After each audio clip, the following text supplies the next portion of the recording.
साहब ने ट्वीट की तो उन्होंने कहा उस वक्त 5000 बंदे थे, तो अभी कितने लोग फवाद साहब जो हैं वो पंडाल में आप लोगों का एस्टिमेट है मौजूद है, और तकरीर पीएम साहब की एग्जैक्टली कितने बजे एक्सपेक्टेड है?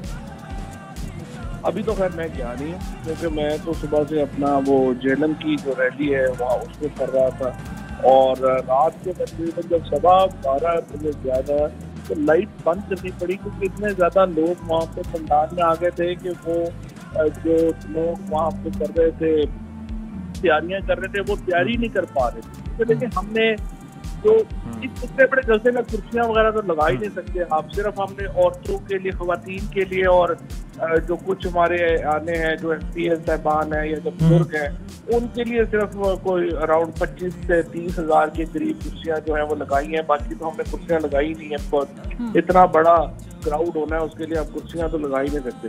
तो उस वक्त रात को भी जो था वो तकरीबन 5-7 हजार बंदा था। फिर लाइट्स ऑफ करनी पड़ी, का लोग जो है वहां से निकले, वो लोग घर भी नहीं निकल रहे थे, और सारी रात एक मेले का समा रहा है। फवाद साहब, आप ये भी देख रहे होंगे क्योंकि मैं आपसे इसलिए सवाल पूछ रही हूँ कि you are the relevant person to answer this, कि क्या अंदर कुछ लोग ये भी कह रहे हैं कि जी कैमरे ले जाने की इजाजत नहीं दी जा रही, सिर्फ PTV कवरेज करेगा, ये सिक्योरिटी प्रोटोकॉल की वजह से है?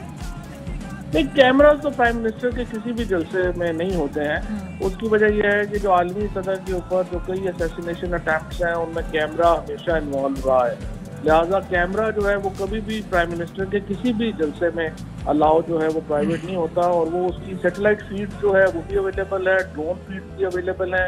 लेकिन ये जो सारे कैमरे जो के अंदर जाते हैं वो हाईली उनको चेक करके अंदर भेजा जाता है, इसलिए प्राइवेट कैमराज नहीं अलाउड होंगे। लेकिन इस वक्त तकरीबन 43 के करीब इंटरनेशनल मीडिया के एक नुमाइंदे हैं जो कि ये जलसा कवर करने आ रहे हैं। पूरे पाकिस्तान का मीडिया जो है वो वहाँ पे आया हुआ है, और कुछ जगहों के ऊपर मैंने तो लोगों को ये भी कहा है कि फैसिलिटेट करें मीडिया को, क्योंकि ज़ाहिर है मीडिया के जरिए ये पहुँचती है। वो तो सेटेलाइट फीड हम दे देंगे, सारी जो ग्राउंड फुटेजेस हैं वो भी अवेलेबल होंगी, हर चीज़ अवेलेबल। परेड ग्राउंड की कैपेसिटी कितनी है फवाद साहब, अगर इसको ये कंप्लीटली अगर इसको परेड ग्राउंड की जो अपनी कैपेसिटी है ये तकरीबन 4 से 5 लाख लोगों के ऊपर है।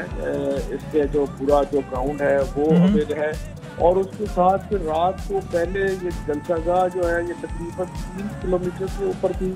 अब सुबह मुझे आपकी बयानी जो इतला बता रहे हैं कि उसको वो मज़ीद एक्सटेंड कर रहे हैं, क्योंकि लोग जो हैं वो भी से जलसागाह में बहुत आ रहे हैं। और तो डिस्ट्रिक्ट की रैलीज जो है, अच्छा आगे मारिया ने पूछा था कि वज़ीर-ए-आज़म जो है खिताब तकरीर कितने बजे?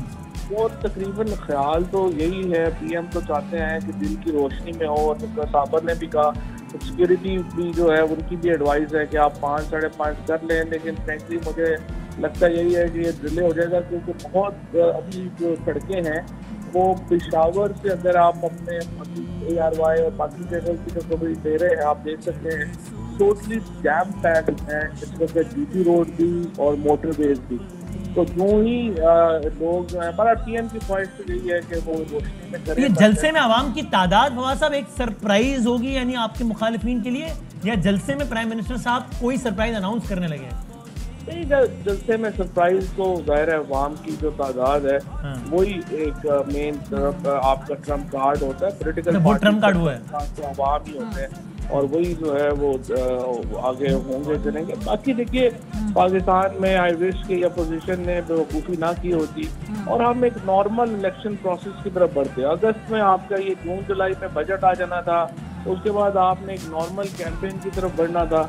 ये सिर्फ उनको एक छोटे से कोई जो खदशात हैं जो आपको और हमें पता ही है, उसके चक्कर में उन्होंने इतनी बड़ी जो है वो ये गन डाला है। चले फवाद साहब, इससे सियासी फायदा तो आपने भी उठा रहे हैं ना, क्योंकि एक तो पार्टी आपने वो दोबारा से उसको कर दिया एनर्जाइज, तो फिर महंगाई की बात नहीं कर रहा कोई 2.5 हफ्ते से, तो ये तो आपको इससे इनडायरेक्टली मतलब फायदा ही है। चौधरी गुलाम हुसैन साहब सवाल पूछना चाह रहे हैं। जी चौधरी साहब। फवाद साहब ये फरमाएं कि आपने सियासी और इंतज़ामी तौर पर जो इक़दामात उठाने थे अदम एतमाद को नाकाम बनाने के लिए और PTI गवर्नमेंट को अपनी मंजिल की तरफ यानी अपना बाकी वक्त पूरा करने के लिए, आया वो आपने इक़दामात कर लिए या अभी तक आपके ऊपर बेहोशी और गो की सूरत हाल तारी है? नहीं, कोई गो मगो की जो सूरत हाल है वो नहीं है। जो इक़दाम हमें उठाने थे उठा लिए हैं, और इंशाअल्लाह ताला यहाँ पर भी जो सिचुएशन है ऑन ग्राउंड भी और ऑफ ग्राउंड भी, तो कहते हैं ना ऑन ग्राउंड और ऑफ ग्राउंड दोनों सूरत हाल जो है वो काबू में है, और इंशाअल्लाह ताला आप देखेंगे कि जो चीज़ें आगे बढ़ेंगी ज़्यादा क्लैरिटी। और फवाद साहब इससे बता दें कि ये साबिर साहब कह रहे हैं, कुछ और साबिर भी कह रहे हैं, आपकी राय में, आपके तज्जिए में अब तहरीक अदम एतमाद ही आएगी जो कि कामयाब या नाकाम होगी, ज़ाहिर आपके सामने नाकाम, या इसके अलावा भी कुछ हो सकता है, कोई आउट ऑफ पार्लियामेंट सेटलमेंट के जिसमें दोनों साइड जबकि अपनी विक्ट्रीज क्लेम करें और जिसके नतीजे में अर्ली इलेक्शन का ऐलान हो जाए। ये तो दूसरा मंजरनामा मैंने खींचा है, ये भी एक पॉसिबिलिटी है, आप कहेंगे नहीं यार वसीम अब तो अदम एतमाद आएगी या वो जीतेंगे, हम जीतेंगे बस? देखिए, मुल्क का इंटरेस्ट तो ये है कि डिवीजन्स कम है, मुल्क का इंटरेस्ट तो ये नहीं है कि डिवीजन्स बढ़े, और तरीके अदम एतमाद वोटिंग के नतीजे में तो यकीनन डिवीजन्स बढ़ेंगे, और अगर आप डिवीजन कम करना चाहते हैं तो यकीनी तौर के ऊपर आप अदम एतमाद आपको वापस लेना चाहिए, और उसके बदले में गवर्नमेंट अर्ली इलेक्शन की पे तैयार होगी। हाँ, पॉलिटिकल पार्टी री इलेक्शन के लिए हमेशा तैयार होती है। जो पार्टी री इलेक्शन के तरफ ही नहीं जा सकती उसने हुकूमत क्या करती, वो प्रॉब्लम ही नहीं है हमारा इलेक्शन के ऊपर। तो मैंने जितना पहले भी आपको कहा, अगर ये ना भी अपना ये करते, नो कॉन्फिडेंस ना भी आती, तो ये आखिरी बजट के बाद तो इलेक्शन शुरू हो गया, तो इसमें क्या इशू, तो वो पार्टी तो इलेक्शन के लिए तैयार होती है। सो फवाद साहब, अब आपका एक पॉलिटिकल एनालिसिस ले लेते हैं कि जरा इसको असेस करें, कितनी परसेंटेज जो है आपका ख्याल है ये तहरीक अदम एतमाद की कामयाबी, क्योंकि बहुत करीब है। इससे पहले हम कह सकते थे जी कि नहीं भी बहुत वक्त है, ये बहुत सारे मामले, अब तो बिल्कुल बहुत करीब है उसके। So as a political analyst क्या गेस है आपका, क्योंकि शेख साहब ने अभी थोड़ी देर पहले बोला कि मुआवजा भी हो सकता है, कोई अल्लाह भी बचा सकता है, एक्चुअली ही सेड दैट, तो इस वक्त क्या है सोच? जी, अगर आप मेरी पर्सनल सोच पूछें तो मैं तो समझता हूँ कि डिवीजन्स कम होनी चाहिए, और इतना डिविजिव पॉलिटिकल डिवाइड जो होती है ना, वो मुल्क के लिए अच्छी नहीं होती है। जिस तरह से फजलुर रहमान अगर फतवे दे रहे हों और वो चीज़ें हो रही हों, अगर मैंडेट का एहतराम आपने 2008 से 2013 तक पीपल्स पार्टी के मैंडेट का एहतराम हुआ है, 2013 से 2018 तक नून लीग के मैंडेट का एहतराम हुआ है, तो फिर आप PTI के मैंडेट का भी एहतराम होना चाहिए था।